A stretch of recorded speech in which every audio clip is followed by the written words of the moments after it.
So we are doing the plate tectonics lab. You might have it referred to on your Moodle page as snack tectonics. It's the same lab. What we're going to do is demonstrate convergent, divergent, and transform boundaries in this lab.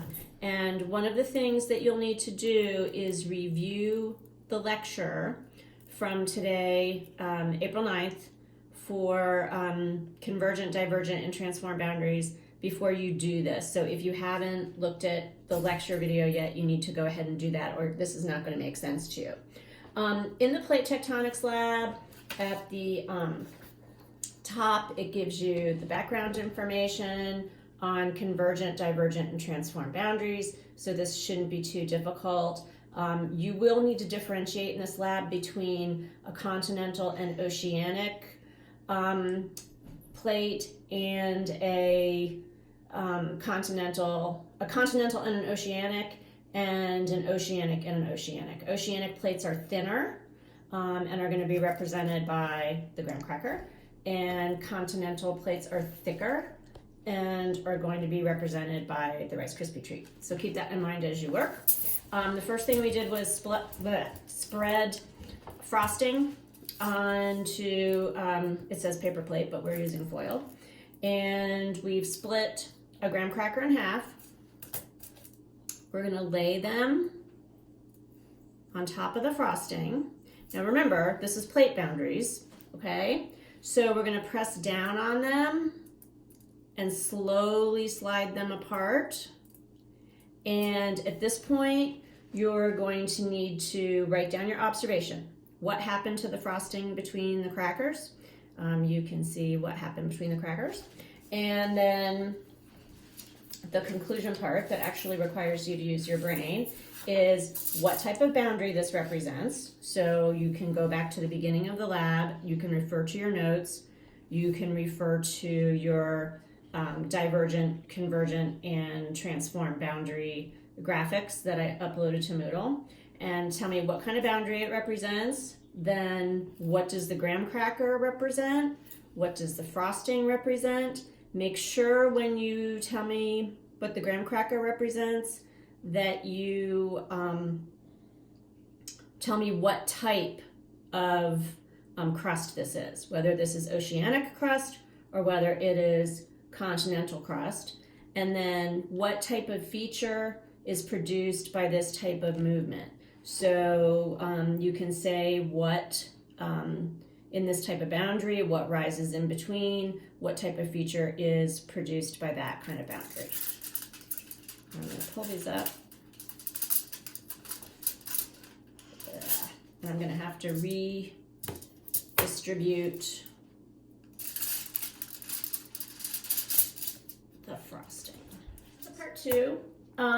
We're taking one of the graham crackers. I scraped off the back of it and respread my frosting, and then laid it on top of the frosting, lay the Rice Krispie treat next to the graham cracker, end to end, and we're gonna push them slowly toward each other, and then you will tell me what happened when you put them together. Where did the graham cracker go in relation to the Rice Krispie treat?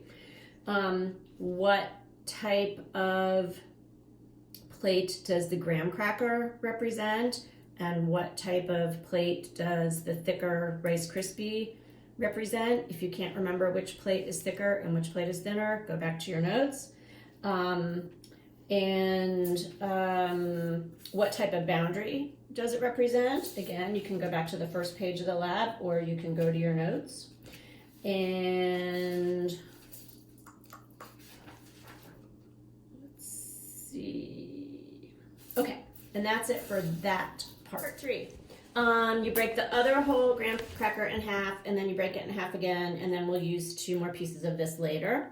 But this time we're going to dip the end of each graham cracker into a cup of water and then lay them together, and that's what we get. Okay, so again, what happened to the graham crackers? What do we call this process in plate tectonics? There's a specific zone that just occurred here. And then what does each piece of graham cracker represent? In part 3, again, it's a thinner crust, so you got to figure out which one that is. And what type of boundary does it represent? So in this case, it's a similar boundary to the last one, but the last one was between 2 different types of crust, and this one is between the same type of crust. I'd also ask you what feature might form on the continent at this type of boundary. So you might want to go back to your graphics that I drew you for each type of boundary and tell me what might occur at this kind of boundary. So that's what feature might occur on the continent.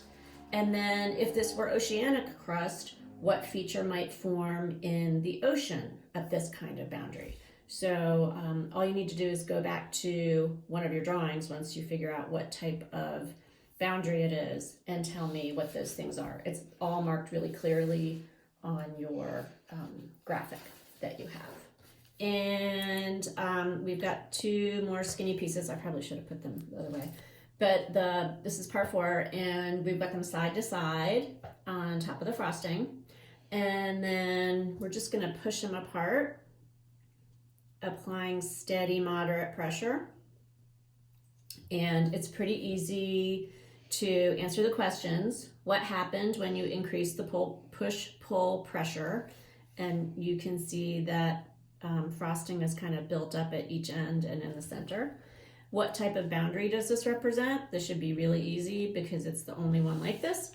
And what type of geographical feature does the pressure result in? And what type of activity might occur as a release of the pressure?